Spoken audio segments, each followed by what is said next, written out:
खबर शामिल करते हैं शोर कोर्ट से। हमारे ब्यूरो चीफ राना मोहम्मद शब्बीर के मुताबिक हुकूमत पंजाब के program clean and green Punjab मुहिम के तहत असिस्टेंट कमिश्नर शोरकोट फजल अब्बास ने शोरकोट कैंट जंगलात में पौधा लगाया।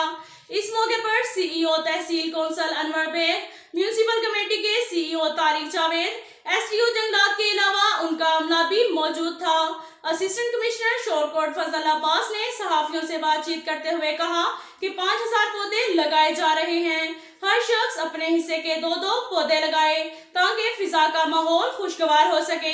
दरख्त जमीन का जेवर है, दरख्त साया भी देते हैं और सरमाया भी। इस मौके पर फॉरेस्ट का अमला, मीडिया के लोग और सिविल सोसाइटी के लोग भी मौजूद थे। अब तक के लिए इतना ही काफी है। मिलते